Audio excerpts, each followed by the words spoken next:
I have my own experiences working in some past businesses where those of us that were more the social type, who brought people together, who led the volunteer, who led the social committee, who led all the gatherings, were almost dismissed as people who weren't strategic, who weren't really adding value to the business.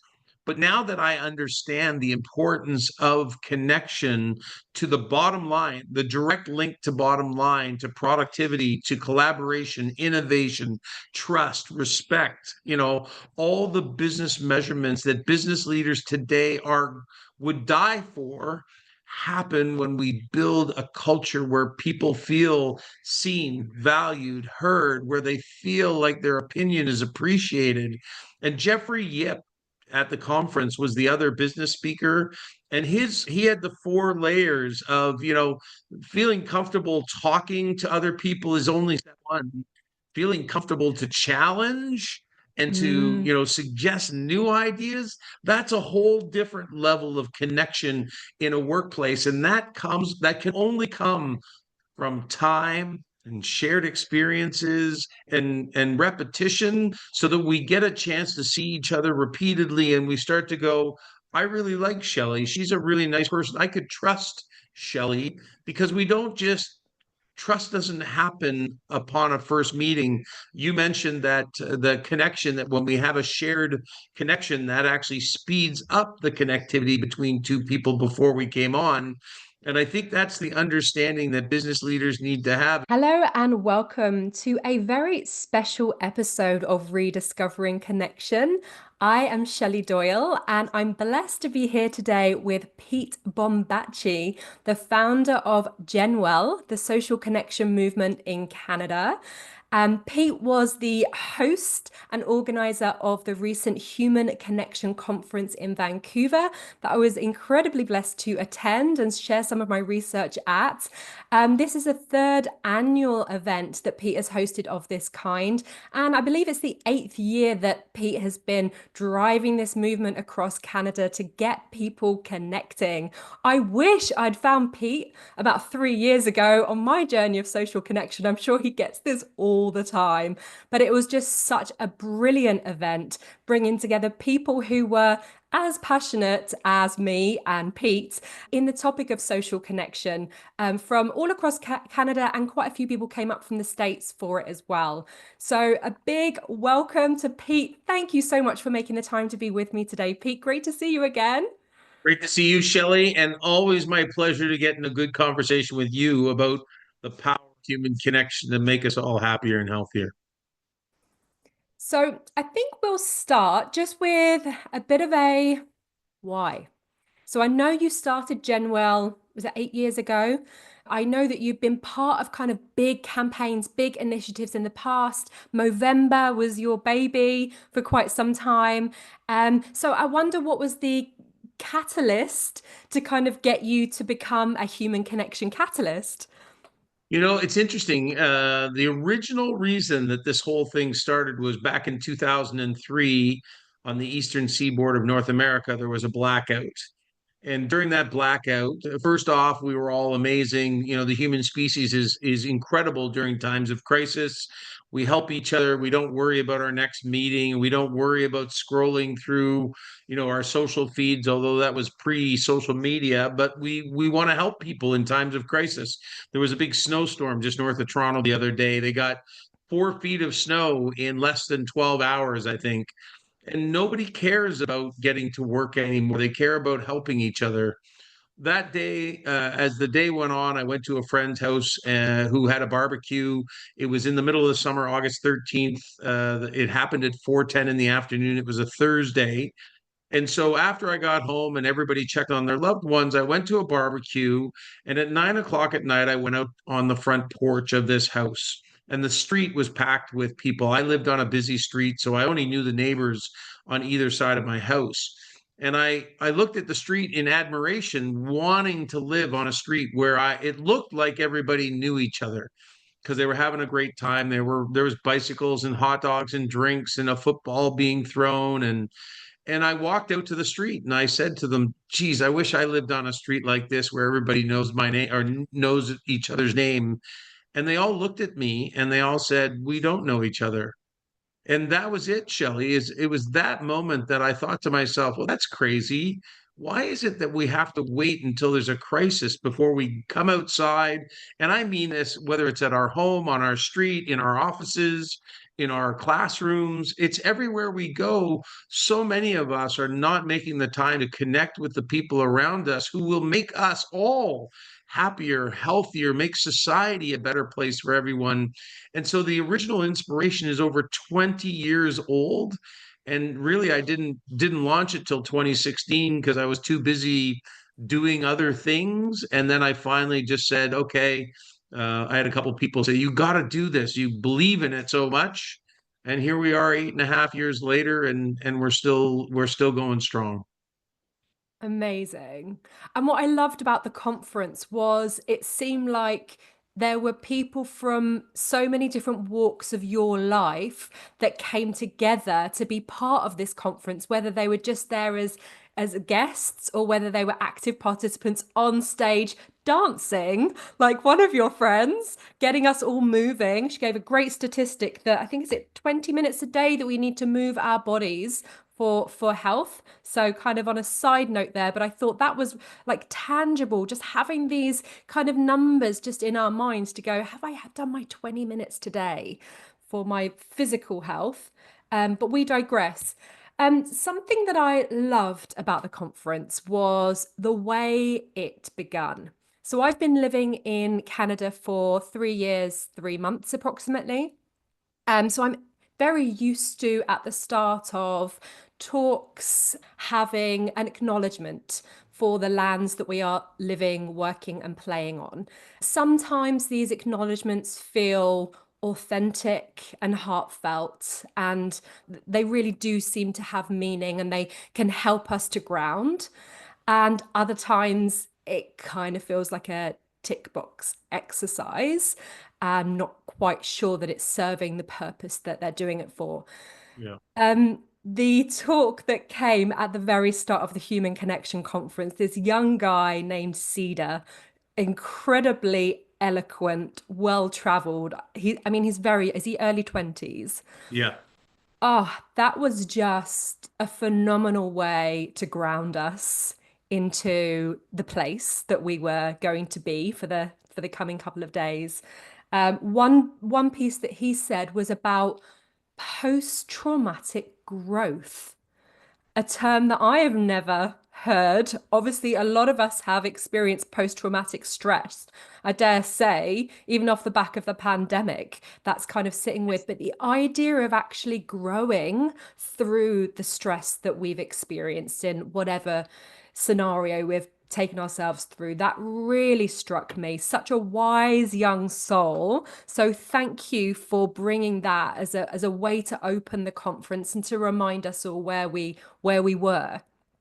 Yeah, and it's a credit to the other conferences that I've attended at where you've seen, an indigenous welcome ceremony, because I think it does a lot. I agree with you that many of the times when we hear a land acknowledgement, it doesn't really seem like we're going far enough to deepen not only our understanding, but what are we going to do? And I think Cedar was great. His dad, who spoke the next day, which really, the two of them combined really helped, root everything about the conference. As you say, it was such a broad range of topics, and that's done consciously. And I think we spoke about one of the attendees was who said, when they first looked at the agenda, I didn't understand what the conference was all about. Like it was all over the place. And that's the point, is we're trying to help people recognize that human connection is a part of everybody's life. I don't care that whether you're indigenous, whether you're old or young, whether you're rich or poor, urban or rural, black or white, whatever community and culture you come from, we are all better off when we have that supportive community around us. And that, as we know from Robin Dunbar, who I know you are a passionate follower of, and I've had an opportunity to ask Robin a couple questions on a couple webinars, is at the end of the day, we need to recognize it's not 1,000 followers or 1,000 friends. It's those 3 to 5 close friends that we all need. And I think when we go to a conference where we can see different perspectives that help us understand that human connection is so fundamental, that hopefully we can refocus people's attention on what do I need to do, and that post-traumatic growth. Let's take that terrible incident, whatever that was in your life, and let's direct the energy towards, okay, let me find, if that is not what I want or where I've come from, then who are the people that can support me in the world that I want to create or the place that I want to go moving forward. Mm. And then one of the first talks of the conference was Dr. Kifikard revealing the new social connection guidelines for Canada. Um, and what was kind of interesting on that was, so each guideline had been sense checked with, say, 100 experts around the world to get the green light, but there were no numbers in there.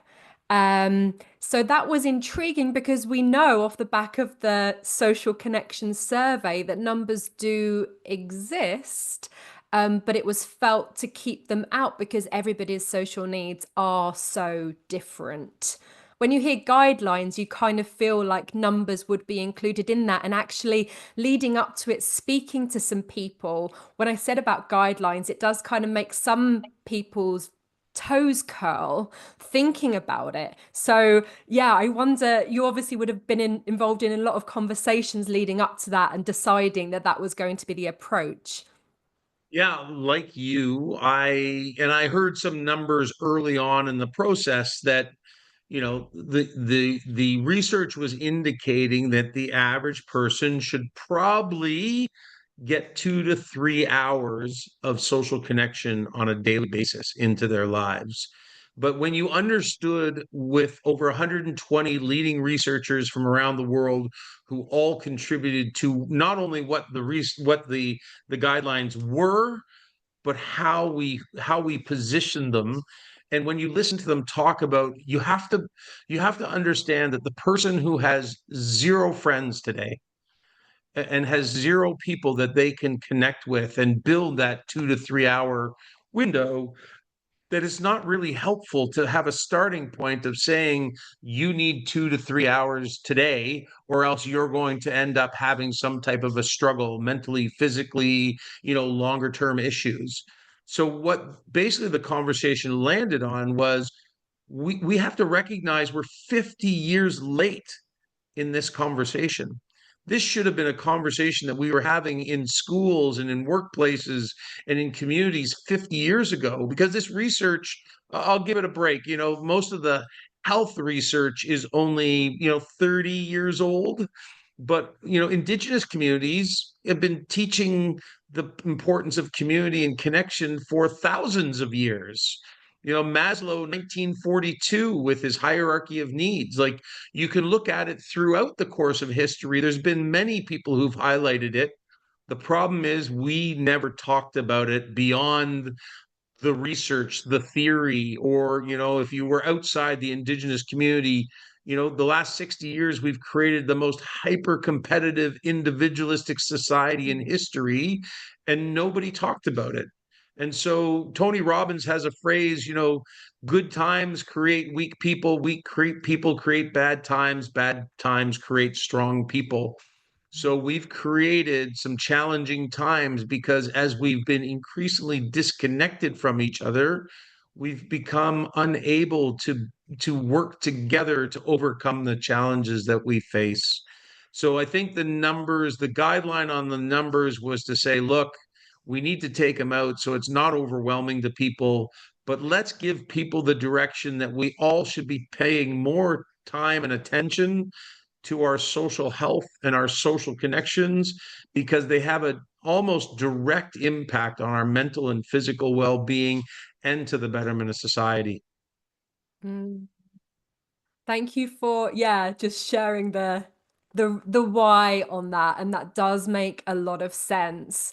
Um, The other thing that really spoke to me off the back of the social connections survey was the balance between social connection with our strong ties, our close friends, our family, and those weaker ties, like those interactions with strangers or with co-workers.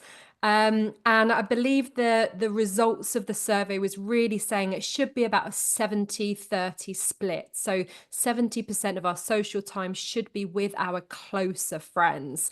And I just look at the landscape right now and the research saying that people are spending on average 2.5 to 3.5 hours on social media. So that's basically, that is the social time that we have every day for interaction.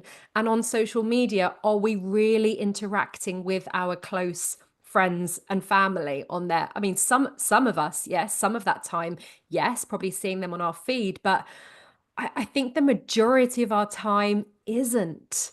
So, is social media a force for good or not? Oh, I think I just saw a stat the other day. When you take away sleep, eating, getting dressed, showering, all the things that we do throughout the course of our days, that a child born today is likely to spend 93% of the remaining hours, the remaining life hours on technology. That's not just social media, that's all technology. Well, the future is probably not bright if that's the reality of the world moving forward. We know that the best moments of our lives happen when we're with other people, not when we're on social media, not when we're working, not when we're watching, TV. And so what we need to do is help people understand, we do digital detox days on the first of every month. And that's to say, look, we're not against technology because we all have it. Look at what we're doing right now. We're having a great conversation. We're using technology. But we need to understand that we need to steal back the time that we've lost technology and invest it in building healthier connections with friends, family, neighbors, classmates, colleagues, whoever it is. Because that 70-30 split that you mentioned is again, it's going to move and flow. It's going to ebb and flow over the course of our days, our weeks, and our life. And so I think guiding towards that number is good. You're probably familiar with the book Anxious Generation. Everybody in our space is. Jonathan Haidt talks about the importance of us putting down the phone, but I'll say that that's only step one. Step two is actually returning people to human interaction, helping us not only relearn the skill, but actually giving us the permission to make it happen because we've been on this journey for 50 or 60 years where we've been spending less time with people, where we thought we didn't need each other.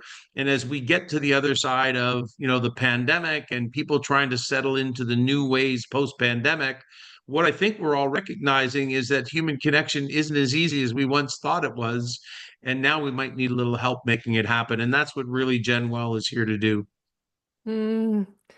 Amazing. Yeah, it's so, so necessary. You're saying 2 to 3 hours a day is what we're needing. And I guess just thinking about the book Bowling Alone and the film that we all watched together the first day of the conference, which was Join or Die, which was a documentary about Robert Putnam and kind of how he came to be writing this really pivotal book all about joining clubs and communities. This was really interesting. I didn't know this until we watched the documentary that he had started his research in Italy, and it was seeing why some areas in Italy were economically rich and their institutions were working, and they really found this deep and clear correlation between people joining clubs and communities and them living in economic prosperity, which was a huge surprise. And then his work was really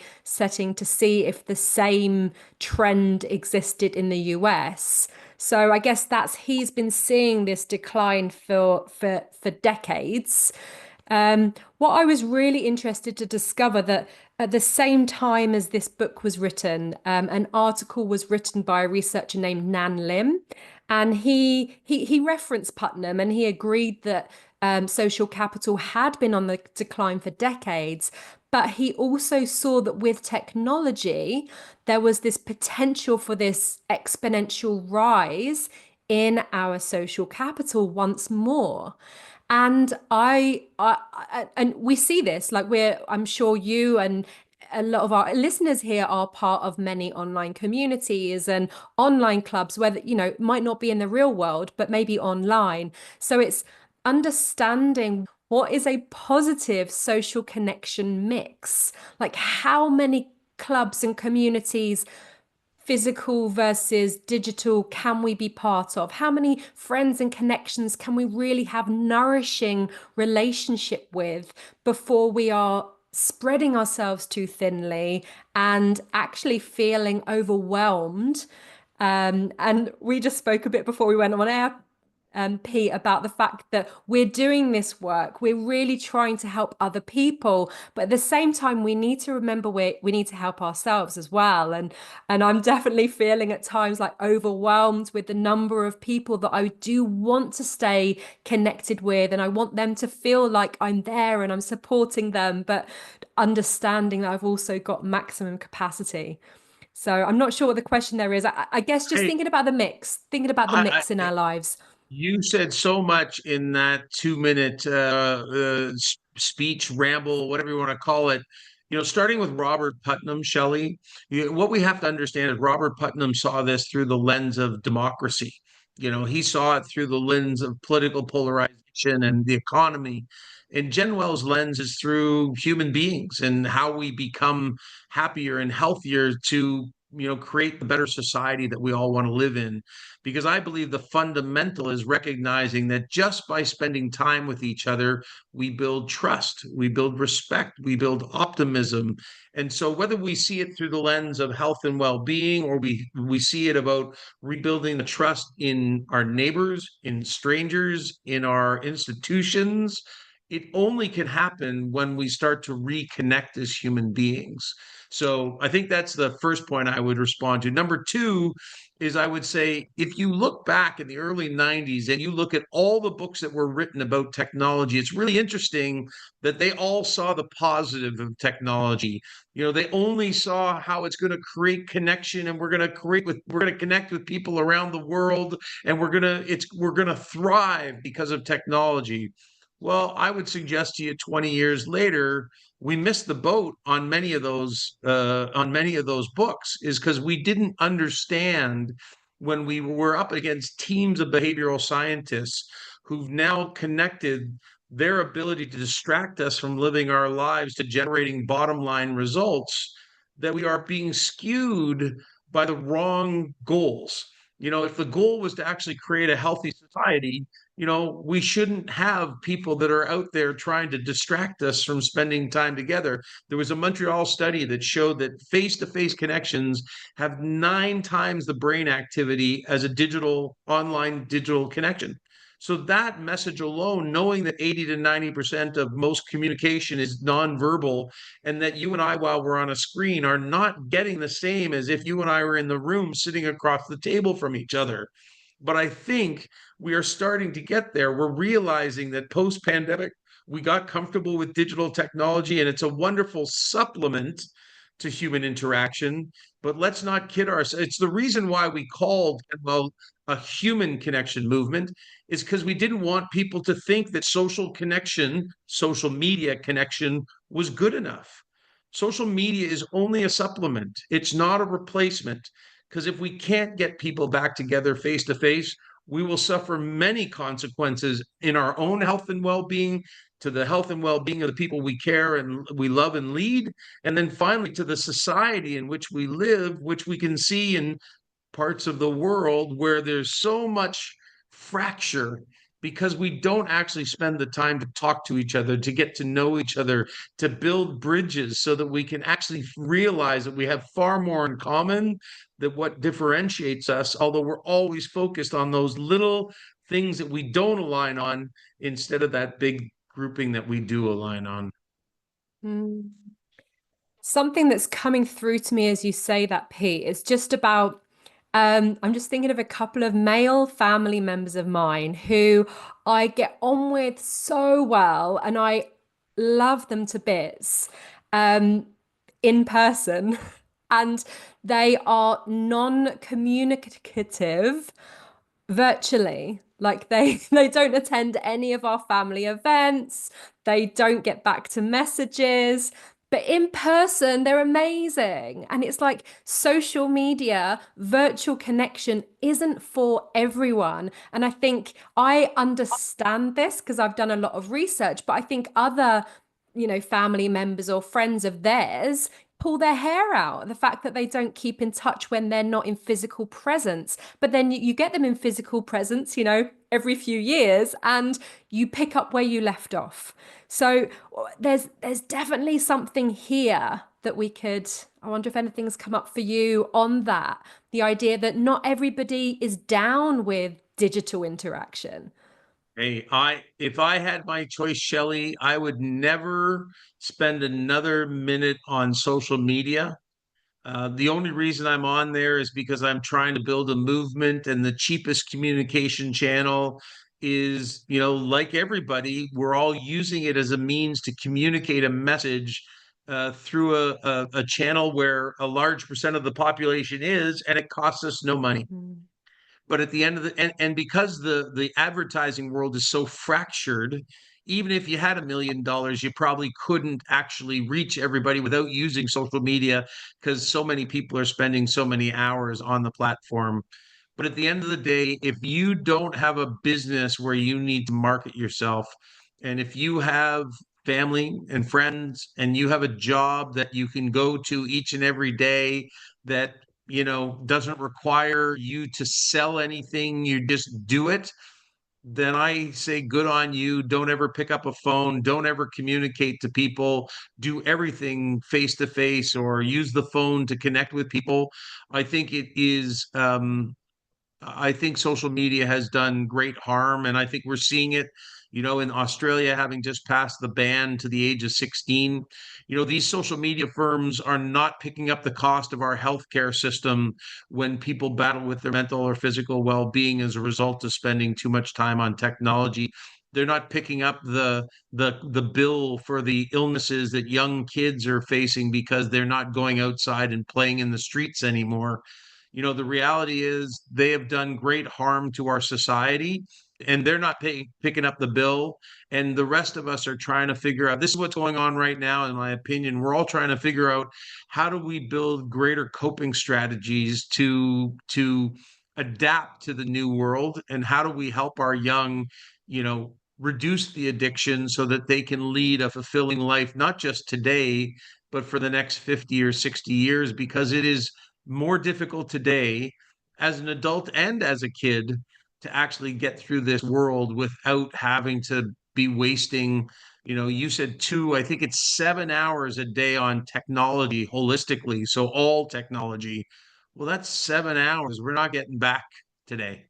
For remote workers, I think it can be up to 13 Yeah, hours a day on technology. Pure yeah, craziness. What are we doing to ourselves? And I had this thought that in the future, there'll be job specs with it will actually outline number of live video calls per day, because as uplifting as a 1 hour video call is with someone like you, having 8 hours of back-to-back video calls, friends of mine, they want to connect with friends and family that don't live around the corner for them, but they have zero bandwidth for telephone calls or video calls outside of work because they've used it all up at work. absolutely. I didn't know about the Australia rule about the age of 16. 2 days ago. Amazing. Oh, thank you for sharing that.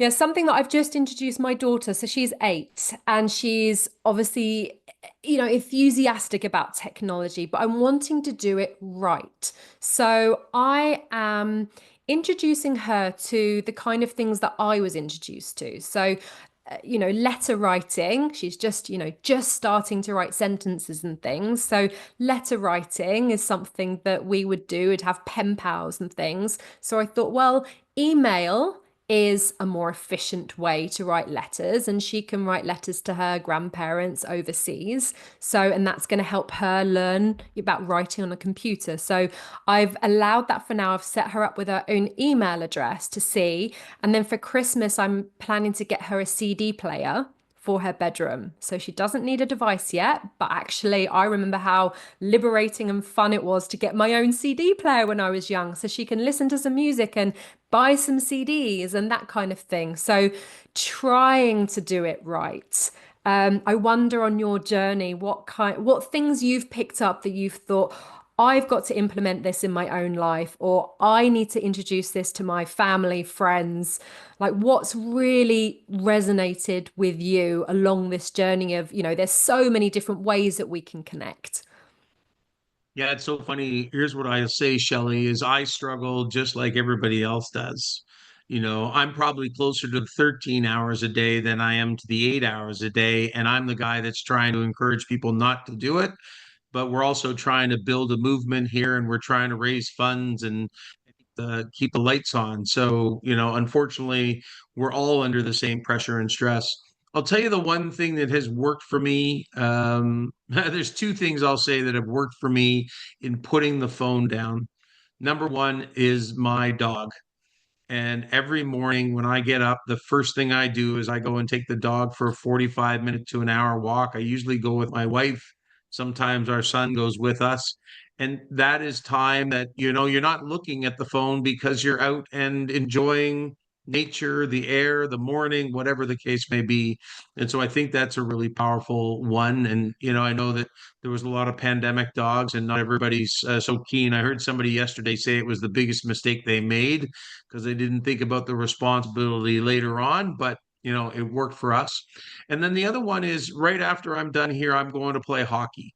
And I play hockey at the same time every week, Tuesday night, 6:30, same location, same guys.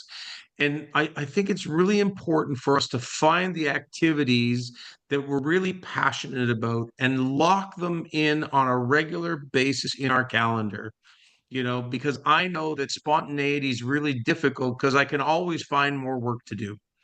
And so kids are another third option, but that may be an expensive option for some people. And not having a partner may be another barrier to that. But at the end of the day, my son who's sitting over there right now, and I can't wait to go and wish him well at the end of his day. All these things are the excuses we need to actually remember that life is more than technology. And so, whatever we can do to put these into our daily routines and lives are the keys to, helping us stay connected. I know a lot of people, it's about eating together, putting down the phone, no phones at the table, and spending dinner together. I know that children that eat together 3 to 4 times a week are 3 times less lonely than those who don't eat dinner together. So, it's a little bit here and a little bit there and a little bit of this and a little bit of this. And we can start stealing back the time that can make our kids happier and healthier. And let's be real, adults are struggling with this as well. So it makes us happier and healthier as well. And I think that's the wake up call for all of us is look, if every one of us recognizes I do it for my kid, but my kid does it for me, I do it for you, you do it for your neighbor and your family and your relatives and the people you work with. We are in this together. There's never been a time when I think it meant more, other than maybe in the middle of a war, when we realize, look, there's the enemy and we're in this together. And if we don't come together, we're not going to survive. And I think in this digitally connected world, we need to recognize we need to create the occasions like GenWell weekends, like Loneliness Awareness Week, like Talk to a Stranger Week to help people do the action, take the action that's going to make you feel happier and healthier because we've weaned people off all these actions of talking to strangers or even knowing your neighbor or having dinner together or spending time for a barbecue. We need to get back to those simple things that make people happier and healthier. Something we haven't touched on yet, Pete, is the workplace. So there were a couple of talks at the conference touching on the workplace, and one of the big outtakes that I took away was just that we need to be looking at ourselves holistically, not necessarily relying on colleagues and our employers to satisfy our social connection needs. What could employers do to help the social connectedness of their teams? I think the answer is this, Shelley, and I love your perspective on, we need to take a holistic approach to how we help people build healthier connection habits. You know, the research in Canada shows that our relationships with our colleagues can have a greater impact on our happiness and reduced loneliness than our own family and friends. And so I think the important thing is for people to recognize that relationships with our colleagues can have a very significant and meaningful impact on our sense of connection, belonging, inclusion, community. And since we spend 8, 10, 13 hours a day, sometimes working at work, when we have healthy relationships, those are really important for not only our own effectiveness and efficiency, which means we can get the job done quicker, but also to make the time that we're doing it far more enjoyable. But I think the role of the workplace is not just educating their employees about, connections at work. It's about helping your employees understand that they need to be connected in all aspects of their life, that they need to talk to strangers, that they should know their neighbor, that they should do volunteer work and get involved in their community. None of us is an island. We need people in all aspects of our life. And I think, because I look at classrooms and I look at workplaces. They are the two places where we tend to gather lots of people. So if I go to a big company and I get an opportunity to educate 500 employees about this information, that those 500 employees go back to their families and they tell their families, and then they engage in one of our campaigns. And that's how we build a movement and a consciousness around the importance of social connection. So I don't think the onus is on the HR department or the CEO to do it, although they need to be part of the solution. It's about empowering every employee with the right information and then asking everybody to be part of the solution, as long as somebody, and I think it's up to the organization to do it, is helping create the occasions, on a regular cadence, so that, there's an opportunity to have Friday coffee, or once a week or once every other week, maybe there's a lunch where everybody eats together and the company pays for lunch, or once a month if there's some type of a outdoor activity and we go and we hike or we walk or we ride a bike or we go bowling, or each of us needs to find the right cadence for our community so that they feel that sense of connection, belonging, inclusion, community, that helps people not just cope, but actually helps them thrive, not just as employees, but as human beings.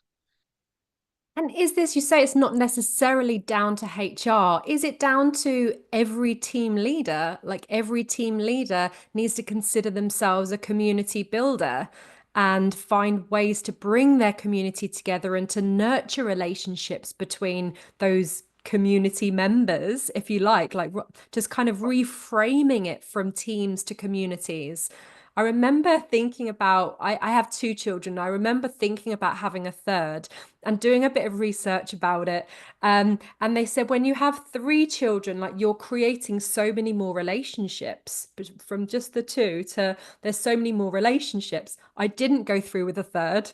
But just thinking about all of the relationships, if you have a team of five, like thinking about all the possible relationships that there are between the five, and maybe two of them aren't necessarily going to be right for each other, but there's still like three others that could be in relationship with each other. So how do we help to nurture these relationships when we are a team leader? I guess that's just putting it out there, food for thought.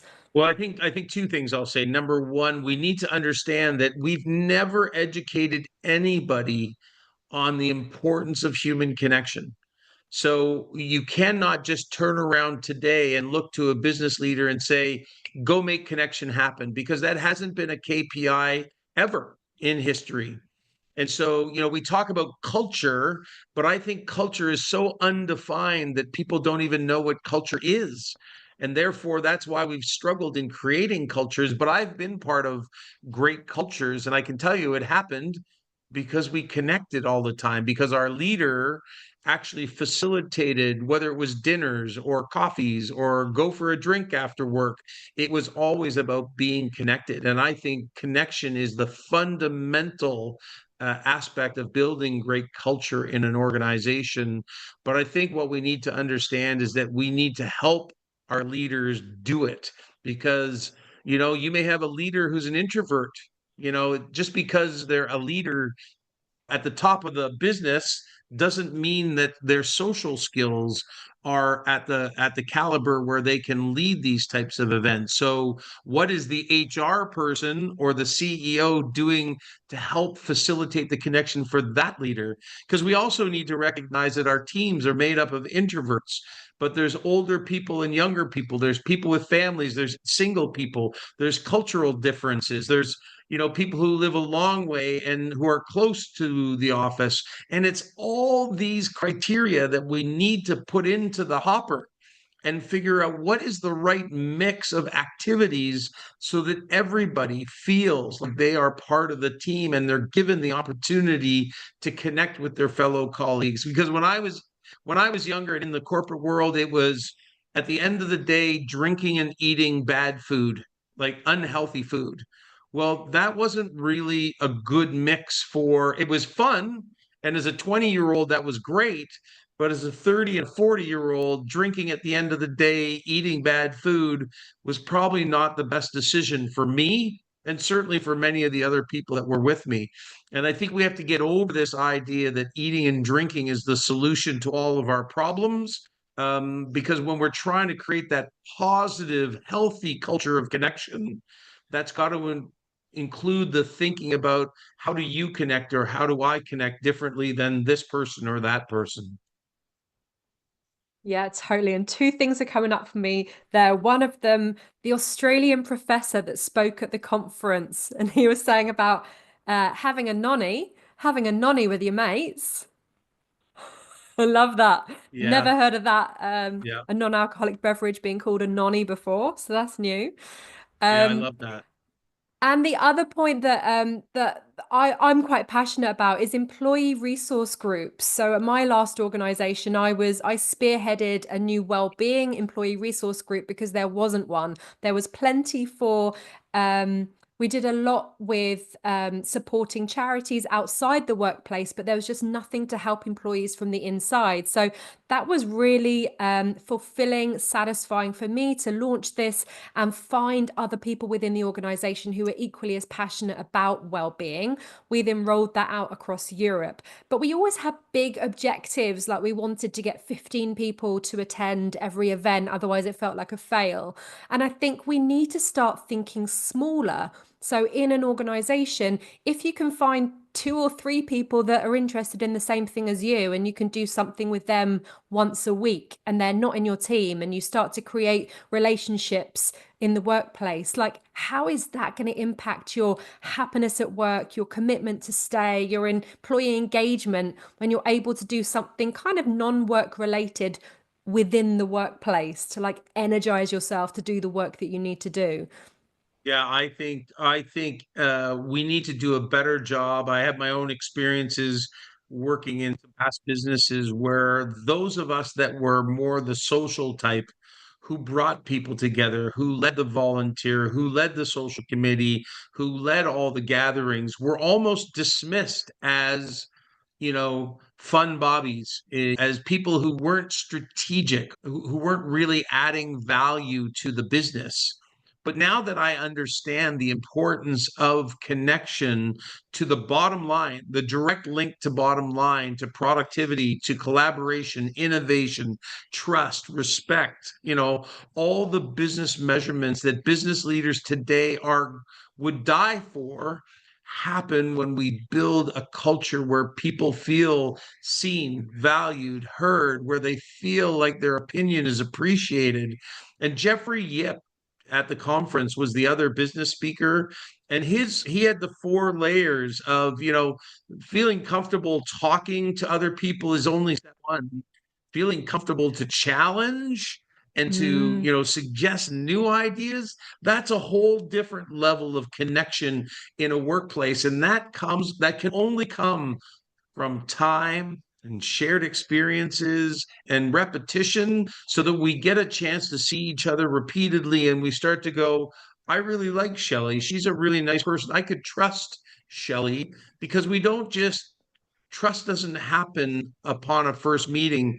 You mentioned that the connection, that when we have a shared connection, that actually speeds up the connectivity between two people before we came on. And I think that's the understanding that business leaders need to have. If you have the people in your organization that are the connectors, that are the people that can rally 10 people or two people or 10 or 20 or 30 to be a volunteer or do an activity together, champion those people, give them funding, give them t-shirts or give them some food budget, give them something, because if they can help you facilitate the connections that maybe you as the business leader aren't so skilled at, give them the funds to help them do it, and then you show up at their event versus the leadership always having to lead all the connections. Is there is there a new role that's going to be present in every big organization around the world? And what is that role? What does that role look like? There was an article during the global pandemic by Mortensen. I forget his first name. He's an INSEAD business professor, and he said the number one role on the other side of the global pandemic will be the minister of connection, or director of connection. But it had to be a very senior role, and the sole purpose was to actually support and facilitate the connections in the workplace. And so I think you're spot on, Shelley. Unfortunately, I still think most businesses think this is a nice to have versus a must have. And therefore, they aren't making the investment. They aren't making the commitment to this. Even when I go and do workshops now, and we have, a toolkit that helps them facilitate ongoing, what is your calendar? What is your cadence? How often are you doing it? Most businesses don't make the commitment to do the ongoing, connection opportunities, because they think it's good enough just to give people the information. But I think what we'll see in time is that it's not just about giving them the information, but it's you have to help facilitate a study, pre-pandemic. This is when we were in the office. 76% of employees in one study out of Boston University said that 76% of employees felt like it was a challenge to build relationships with fellow employees. And that was when we were in the office together. So just because we put people in a room together doesn't mean that they're going to get connected. We have to help facilitate those connections, because there's status, there's different levels of the hierarchy, there's male, female, there's language barriers in some cases. Obviously, we're spending more time apart. There's so many more challenges today that we as leaders need to help people overcome by helping facilitate the connections that make us all happier and healthier. I so hear you on so much of that. And I've definitely had the thought over the last couple of years about there being a role for a super connector. I love the idea that it's actually a senior role and they're kind of working at all levels, and just it can start really small, like somebody that's very much on the pulse of what a lot of different people in the organization are doing, whether that's professionally or personally. Like you find out that someone's just been away to Italy and you hear that somebody else is about to go to Italy, and you connect them to say, like, why don't you guys have a coffee chat about this? Because that's it, the coffee chat. I read an article about there now being these tools that put like automate these coffee chats, and I just thought, oh God, I bet that's really uncomfortable, because you don't necessarily have anything in common. You wouldn't know where to start necessarily with a conversation with this colleague you've just been put to. Like where's the points of reference? So the idea of having somebody within the organization that can actually do those intentional introductions to help you build your network within the organization. Yeah, I think we should just go off and write some job specs, Pete, and see what we can do about that. I think I know a couple people who could apply. Pete, it's been such a pleasure to connect in with you today. I wonder if there's just something that we haven't touched on that you just think we can't leave this conversation without just mentioning this thing that everybody needs to hear about. Well, I think I'd finish off because it's been a really beautiful conversation, Shelley. And I think what we need to help people understand is that this isn't going to change overnight. And, you and I are out here, working very hard to awaken the world to how much we actually need each other and the ways in which we can make it happen. But we need to recognize we're up against a lot of challenges in creating the type of world where we are all given permission to do it. And, we need to continue. This is behavior change, and behavior change takes time. And so don't get frustrated if somebody doesn't engage the first time. Let's make sure that we continue to reinforce the message. That's why we have 7 campaigns at GenWell throughout the year. So we don't just do, I'm not a big believer of 1 week a year focused on, whether it's loneliness or whether it's a mental health issue, or one day of the year to focus on this illness or that illness. The reality is, when you're trying to get people to change behaviors, it takes time and it takes repetition. And this is why we've created all these campaigns throughout the year so that we can keep people focused on don't let this slide. This is a really important part of your health and well-being and of the society that we want today and in the future. And so I hope that everybody, cuts themselves a little slack, take a few baby steps, try a little more tomorrow, put the phone down a little bit longer, because together we can make the world a happier and healthier place, one face-to-face conversation at a time. Beautifully said. And I feel like I just need to leave this conversation with a little testimonial. So I did take part in your Talk to a Stranger week. And afterwards, the next day when I was on the school run, a woman was walking down the street. I asked her if she was on the school run. She wasn't. And then I just kind of carried on having a conversation with her very naturally. I'm sure, like you, Pete, like I'm someone that's quite comfortable talking to strangers every now and then. I wouldn't typically cross the street to talk to a stranger though. So that was it is like these reminders through the GenWell initiatives. It's like you do it for an hour, once a year to remind yourself that you can do it again. And that then makes it feel much more effortless and natural to then continue doing it. So I think these are the reminders that you have in on the program of GenWell. So I will put all of the links beneath, and look forward to being part of this whole movement with you, Pete. So blessed to know you. Yeah, it's so great to spend some more time with you, Shelley. Thank you for all your support. Thanks for opportunity to chat about it today. And, I know that together we will change the world.